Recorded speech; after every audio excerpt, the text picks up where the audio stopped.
Patrick CC when the role nearly destroys an actor's life. Let's check this out.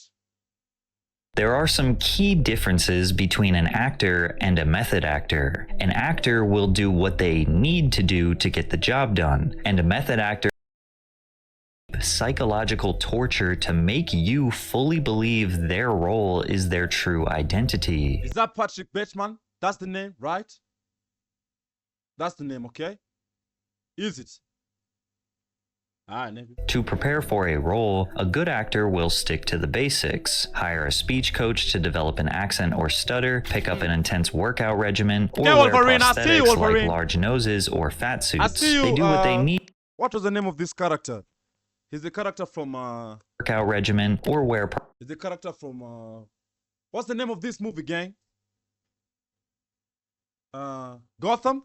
Yeah, Gotham. Prosthetics like large noses or fat suits. They do what they need to do to look like they felt sad, happy, angry, or in pain. However, a method actor doesn't believe it's enough to just look like they have these emotions. They need to actually feel these emotions. And some method actors go to extreme lengths to make the performance perfect. From hitting themselves to picking up a substance habit to locking themselves in a dark room for a month to transform into a full-blown schizophrenic murderer. Unfortunately, the dedication to the role can have some drastic real-life consequences, with some method actors losing their sanity and potentially their lives for their art. Today we are going to discuss some of the all-time greats and the dark life of method acting, starting with Daniel Day-Lewis, who is arguably the king of the method. One of Daniel Day-Lewis. What movies has this nigga acted before? I never seen him before. Daniel's most immersive performances was in the movie My Left Foot. Day-Lewis played Christy Brown, an Irish poet, writer, and painter with cerebral palsy.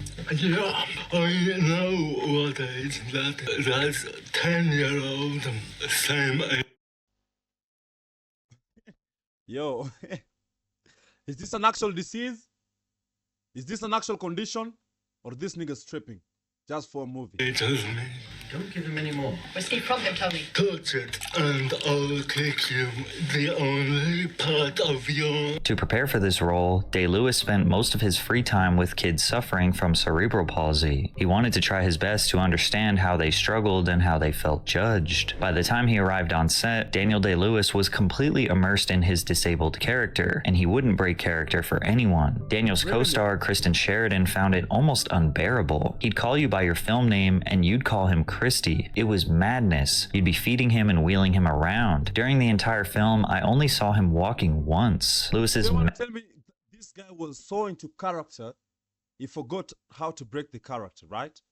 madness would pay off, as this role earned him his first Oscar for Best Actor a year later. However, this was not the end of method acting for Daniel Day-Lewis. He would continue to go to extreme lengths to embody these characters he was hired to portray, focusing on the smallest details that some might argue are not even necessary. For example, in his role as John Proctor in The Crucible, Day-Lewis built a 17th century house for himself only using mid-century tools. He built the rest of the set while remaining in costume the entire time, and he even lived in this replica home without running water Niggas out here be doing too much. or electricity for the duration of the film. As Hawkeye in The Last of the Mohicans, Day-Lewis would not eat anything unless he hunted it down himself in the Alabama wilderness. What? To Daniel Day-Lewis, method That's acting crazy, isn't bro. really a choice. That's actually if he crazy. is not able That's to be a actually part of crazy, his Chad. character's world, he believes he won't be able to act Can never at be me, all. gang. I can't say for sure that it necessarily helps me or helps what I'm doing, but I believe that it does. I have a strong belief that it does, and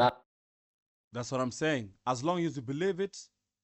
that's really... That's all that matters. Yeah, that's all that matters. And beyond that, Charlie... But the thing is when you believe it enough to forget yourself, right? When you believe it enough to forget yourself, that's where the problem comes in, right? Right, Gango? Yeah, I'd say that it's as much to do with this whole thing. The beginning of the life of any individual piece of work begins with a compulsion of some kind. And Writing, necessarily acting, you share that directing. with the director, otherwise you might as well stay at home. You have a shared sense of urgency to tell that story. And this unleashes a curiosity that is very hard to satisfy. And that curiosity leads you into all kinds of strange and unknown places. It really seems to me to be part of the pleasure of that work. You explore that world, you discover it, you create it to some extent yourself. Why the hell not hang around there for a while? By hanging around in these made-up worlds he created, Daniel has helped make some of the greatest movies in history, like Gangs of New York with Martin Scorsese, or Paul Thomas Anderson's There Will Be Blood. Louder, say it louder. I've abandoned my child! I've abandoned my child! I've abandoned my boy! Although his approach to method acting has made him an industry legend, Day-Lewis's creative process takes an unimaginable toll on his health and well-being. Between films, he's known to disappear for months or years before taking on another role, usually refusing to share what he's been doing during that time. He feels that the method is probably necessary for his acting. However, in his rare interviews, he has said that performing can be taxing, and it forces him to take breaks to stay grounded. The way in which I'm able to enjoy the work most seems to mean that I then have to stay away from it for a while. Is this the same dude? Damn, he doesn't look the same though. Oh, he shaved his hair? Yeah, I can see that, I can tell. He has no hair or no beard right now. So, yeah, he looks different. Enjoy the work most seems to mean that I then have to stay away from it for a while. What Daniel Day-Lewis is describing is a common feeling among method actors. He was just lucky enough to strike a balance where he could always find himself again. Although for some actors, removing themselves from a role isn't so easy. Like when Jim Carrey basically lost his sanity and truly believed he was possessed by a dead artist named Andy Kaufman. But real quick, if you're busy but still want to eat real, high-quality meals, nah, I ain't busy at all, bro. Thank you for offering, bro D. high-quality handmade dish that's 50 classics like the or comedians. Jim Carrey became a comedy icon in Hollywood, starring in classics like The Mask, Dumb and Dumber, and The Truman Show. He had become a bigger star than most actors or comedians could possibly dream of. And while he might not have claimed to be a method actor, he often heavily immersed himself in most of his roles. This is the most talented actor I know, not gonna lie. And the good thing about this nigga is because he went above and beyond the industry when it comes to the Hollywood, you feel me? So I don't know what happened to him, but let's check out what's happening. Over time, he felt that identity was an illusion, and he was done playing a game he saw as completely meaningless. It's not our world. None of this is real? Nope. So you're just passing We don't through? matter. We don't matter. Oh. In fact, there was one specific role that made Carey realize he lost his sense of self, which was during the film Man on the Moon, a biopic about his idol, performance artist Andy Kaufman. I don't know if you call it method acting or whatever. It's like he was gonna channel Andy Kaufman. He became Andy Kaufman for these 80 days that he was on the set, we were filming this movie. Calling Andy Kaufman a comedian feels like an oversimplification. He was an enigma. His entire career was basically an experiment in how far he could blur the lines between comedy, performance art, and real life. During one of his comedy sets, Kaufman started reading The Great Gatsby verbatim. No jokes, just reading it straight. When people started leaving or booing, he kept going. Totally deadpan, treating it as an actual performance. Andy even started wrestling women at his comedy shows. He'd trash talk women, say they belonged in the kitchen, and challenge them to real matches. He even created alter egos that became famous in pop culture. The most prominent one was irreverent lounge singer Tony Clifton. The character was a chronic smoker and drinker who would show up at random events or television shoots with prostitutes. To add to this confusing performance art, Andy Kaufman's longtime friend Bob Zmuda would often play Tony Clifton, making some people believe. Come on, gang, I never heard of these people out here, man. I never seen these people ever.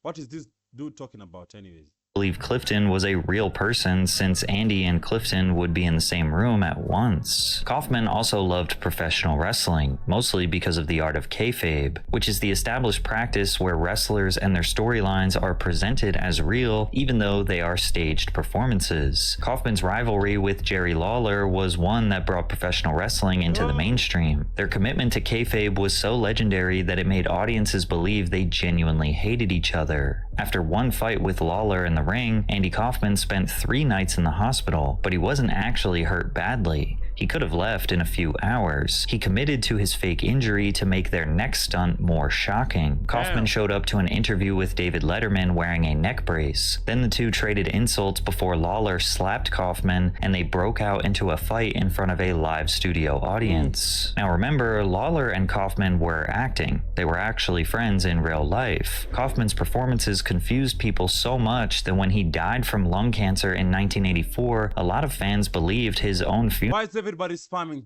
W's in the chat? Why are you all spamming W's? What did I do? The stream is looking good or something? Come on, man. Why are you gassing me like that, though? Funeral was just another prank. But Lawler and Kaufman remained so committed to their art that when Andy Kaufman died in real life, Lawler still remained in kayfabe. But really, I am not, I've had calls all week ever since Andy Kaufman did pass away. I've had calls from TV stations all across the country wanting to know my comments about Andy Kaufman's death. I'm really the wrong person to talk to about that. I don't know any of these niggas, man. I don't know why you guys spamming Andy Kaufman didn't like me. I'm sorry that the guy's dead, but I would think that, I always thought that when somebody dies, you talk to somebody that thought a lot of him. I hope that if I die, they don't interview Jimmy Hart, because I can imagine what he's going to say about it. From the outside, Lawler's comments about Kaufman seem extremely harsh, but this is exactly what Kaufman would have wanted. To portray Andy Kaufman in a movie would take every ounce of focus that Jim Carrey had, and it was about to destroy him. I think it's been a long process, and I'm not saying that I don't get caught up in the story, because the story's compelling sometimes.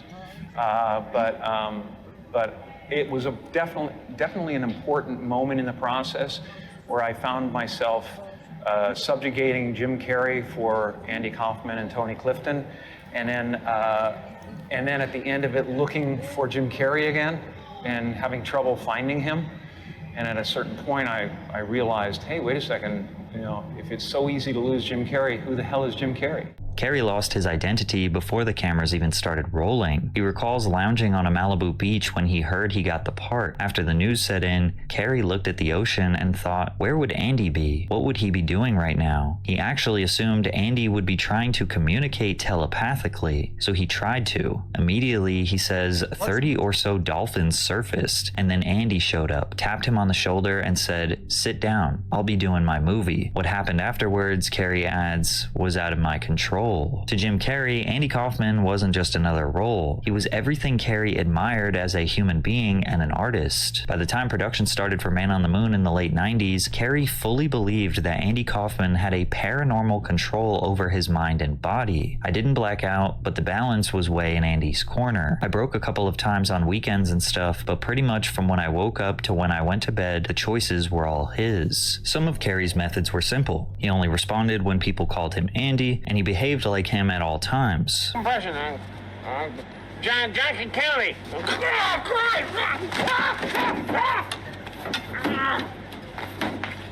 But then he started taking it much further. Carrey threw temper. Come on, man, this nigga's tripping. What are you doing,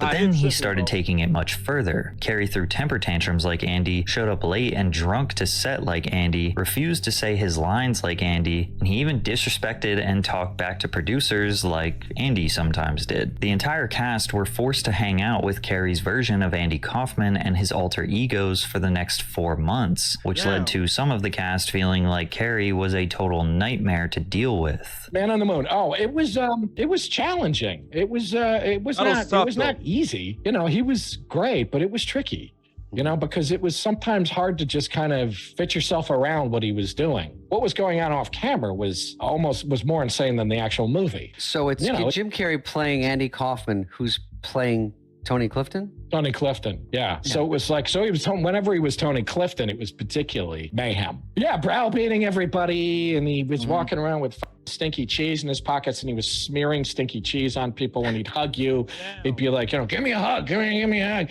And he would he's stinking and Who pushed back shit. the hardest? Who said, get the off me? I don't know that anybody did. That was the thing, is that it was such a fucking weird assault that I think people you were so kind of stunned deer in the headlights that you couldn't really tell them to off. Or just, it's like, okay. Because it was just sort of, it just occupied the whole room. Jim was so unbearable that Universal refused to let the behind-the-scenes footage get released because they didn't want the world to think that Jim Carrey was an asshole. The very first time I saw him, we were on the set of Universal Studios, and all of a sudden I see, bam! This big glass bottle of juice or orange juice or something comes flying through the air, almost hits me, and I'm like, what the heck? And I look over, and there's Jim Carrey, dressed as Andy Kaufman. He says, "I'll get you, Lawler!" And then he runs inside the trailer. On more than one occasion, Carrey actually hung out with Andy's real family on the set while portraying their deceased son. That's actually crazy. Not gonna lie. Hanging out with the deceased imaginary homie who you're now playing as for the rest of your life to feel something? What was the point of all this anyways? Providing anyone still grieving Andy's loss with closure. He even got in contact with Andy Kaufman's daughter, who never met him, to give her the chance to say, "I love you." Luckily, the family Who does this nigga think he is though? Come on, you ain't Andy.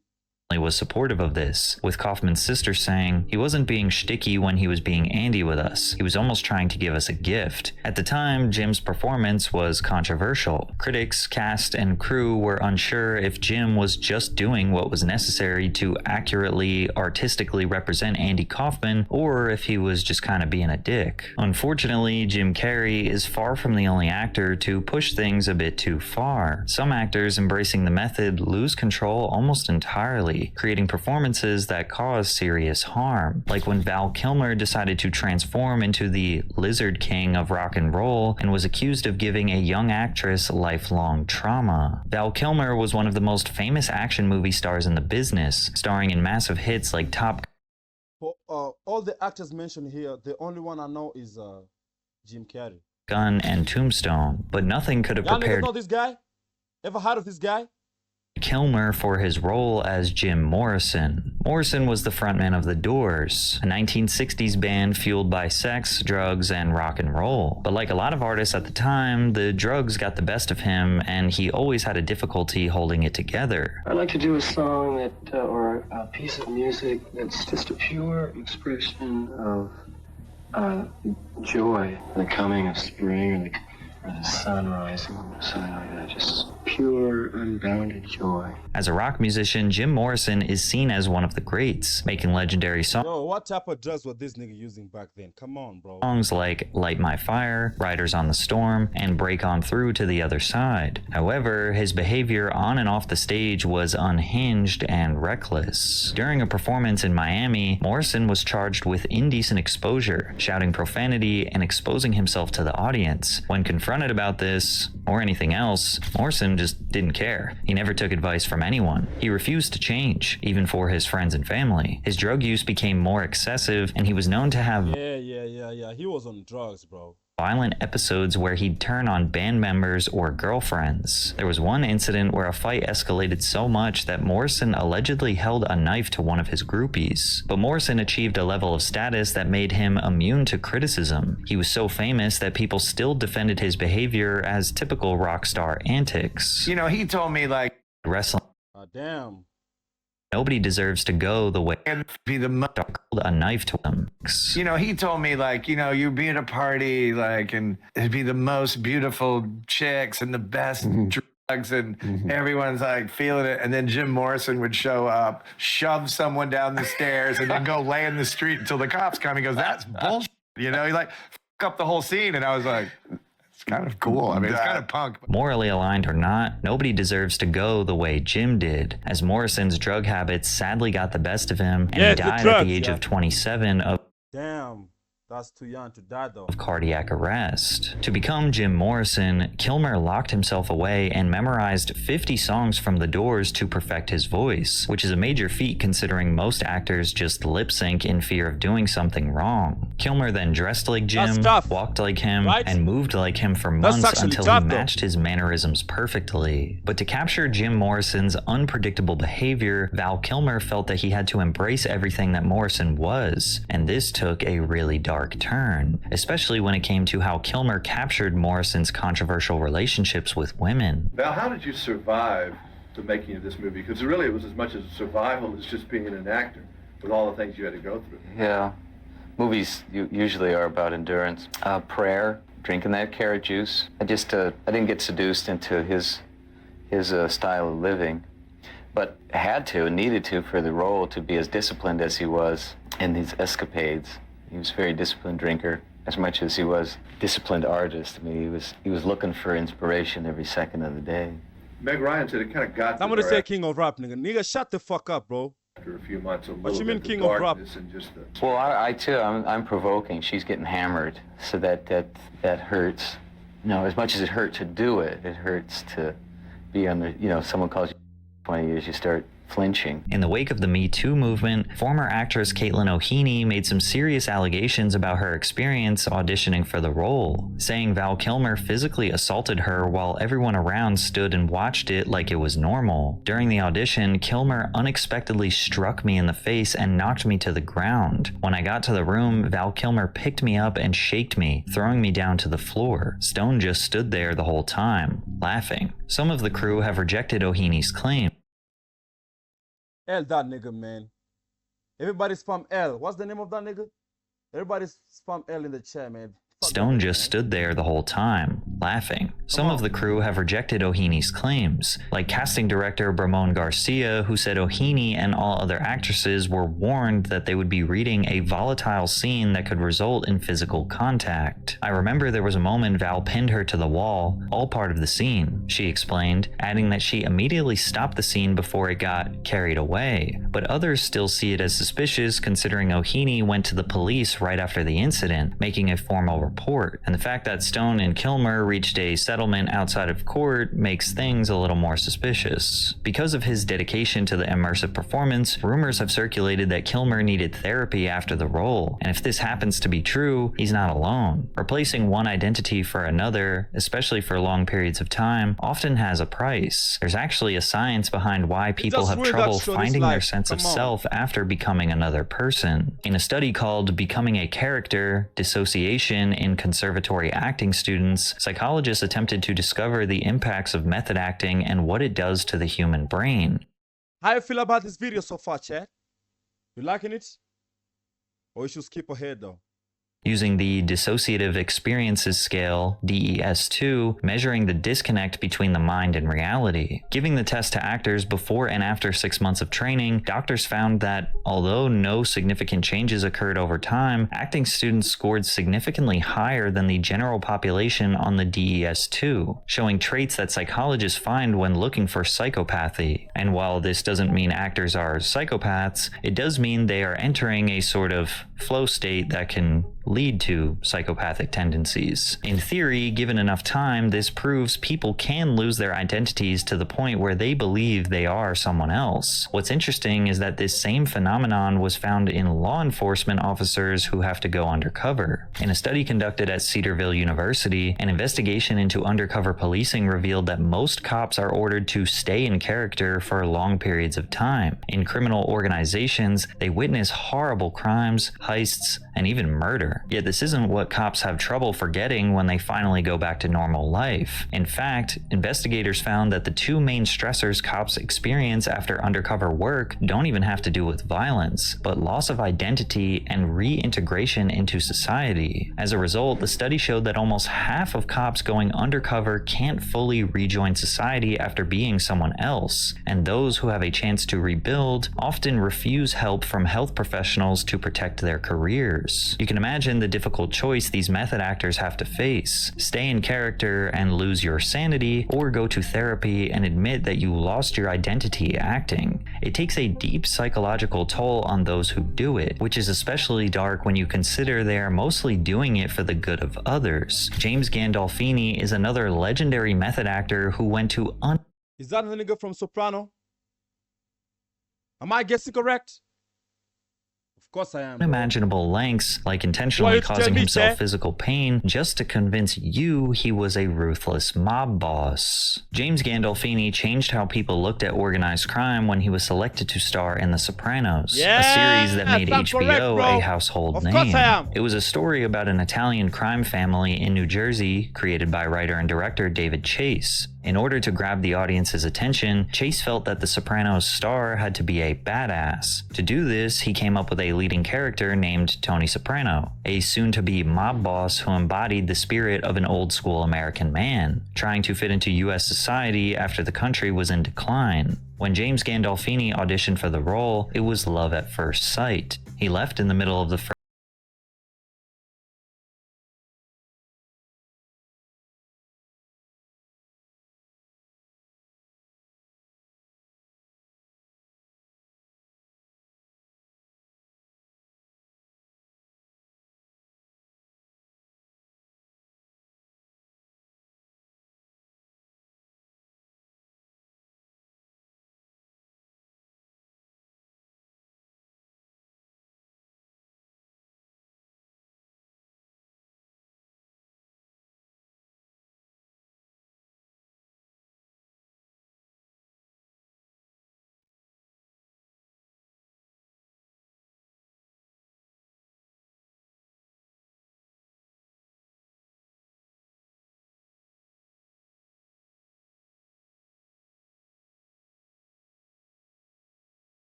Is the audio good or is too loud, bro?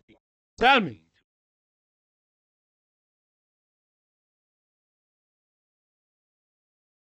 Wait.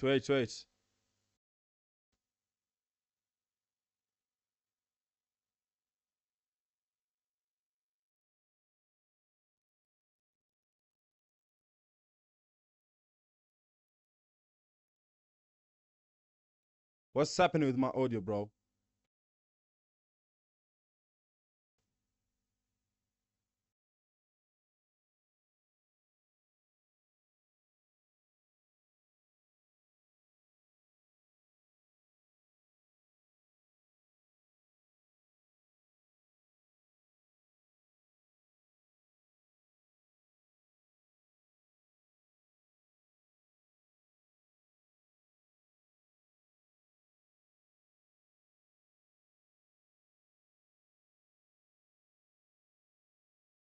Can you hear me, chat?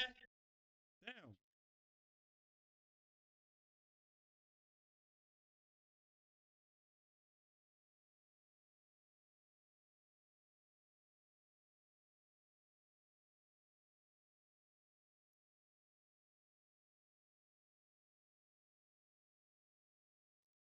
Where the fuck did my audio go, bro? Where did my audio go, bro?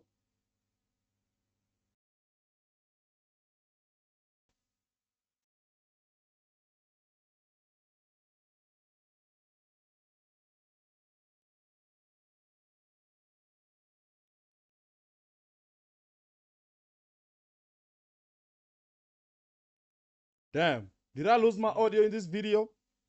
I don't know what's happening with this video, but I kind of lost my audio real quick. Come on, YouTube. Why you gotta do me like that, though, bro?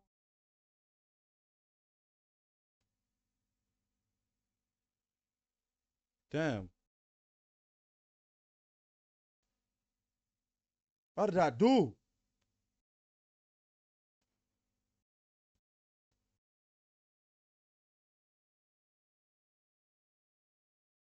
Is it copyright check? I think it's copyright, brody.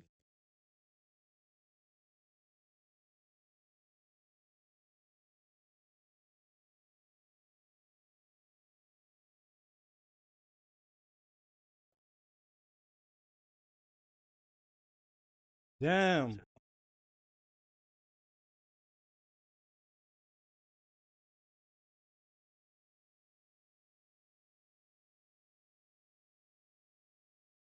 That's some different type of method, man. Never heard of it. That's different. That's different.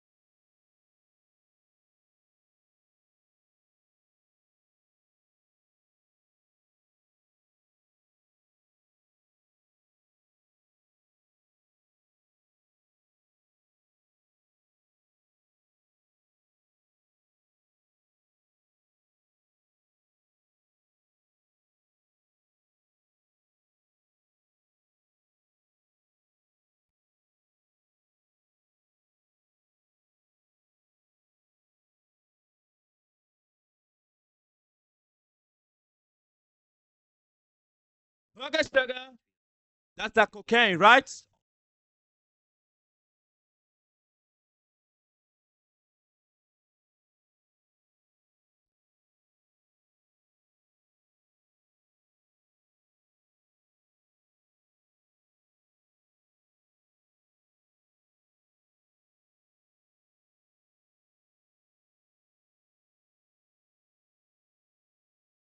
Fight me then, bro.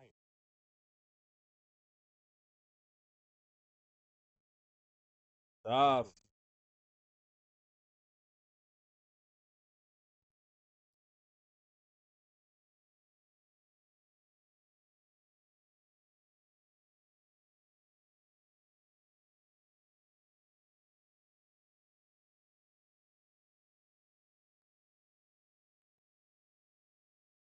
Of course, bro. The only reason I know Sopranos, the movie or the series, is because of this nigga.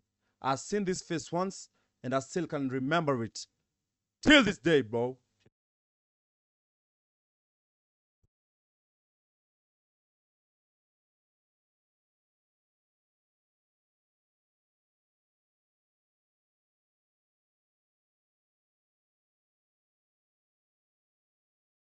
Wow.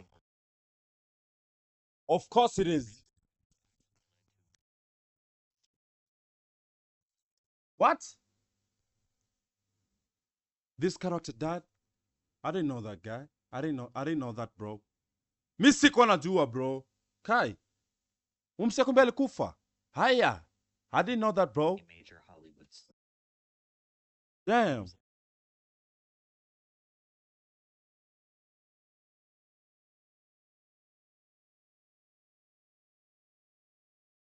I fuck with Christopher Nolan movies, though.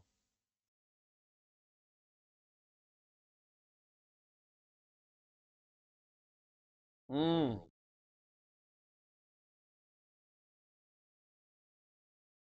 Oh, Christian Bale, not Patrick Bateman.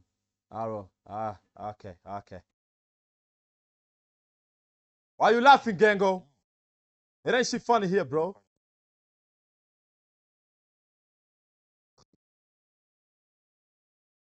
Come on, bro. Why you laughing? It's just a name, bro.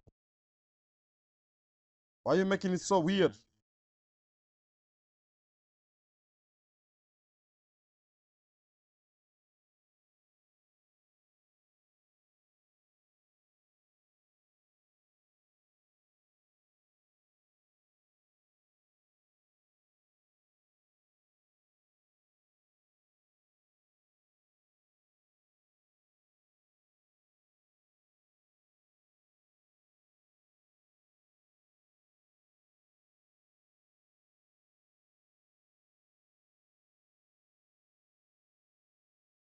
What?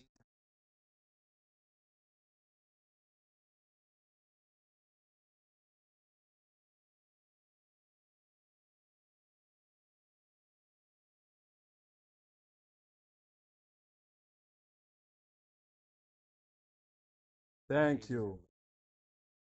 I can see the time now.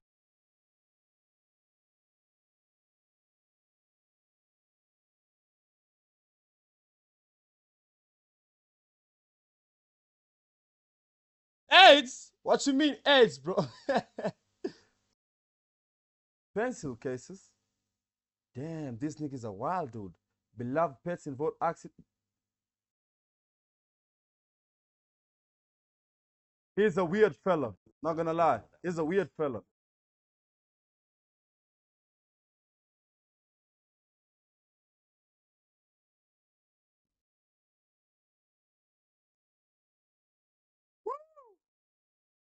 Hey. I almost fell asleep during the video.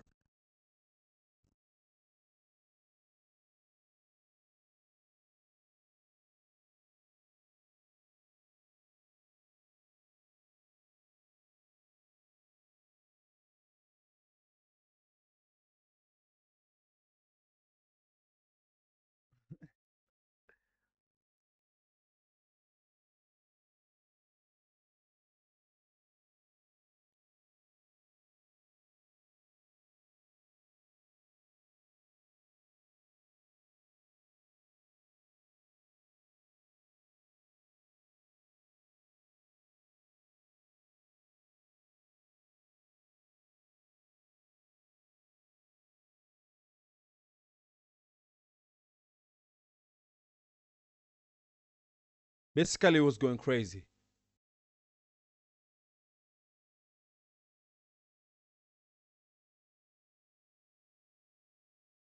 That's so sad, chat. What you mean, a chop motherfucker with another? Come on, bro.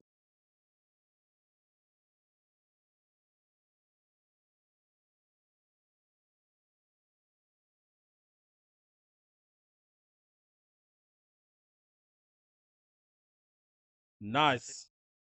That's a W, bro. That's a W.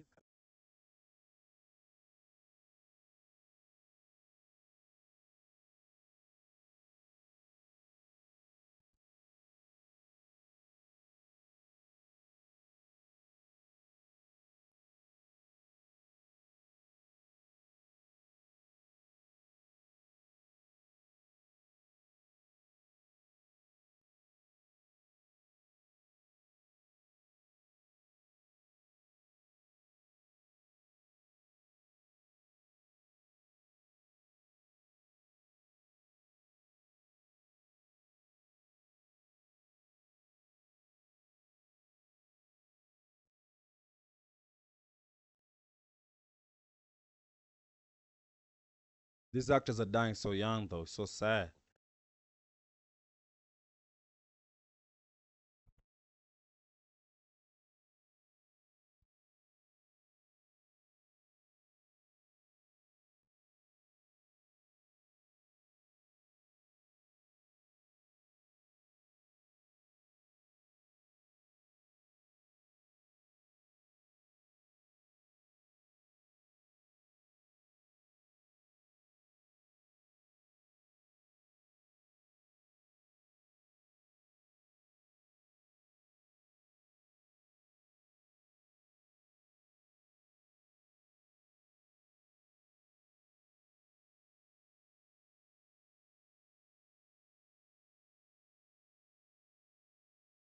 Damn.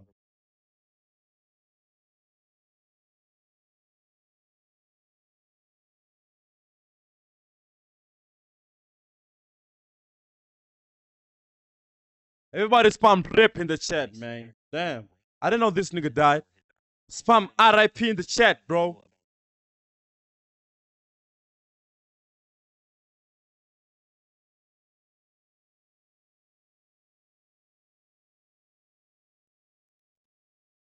Damn, that was a wild ass video, chat. Not gonna lie.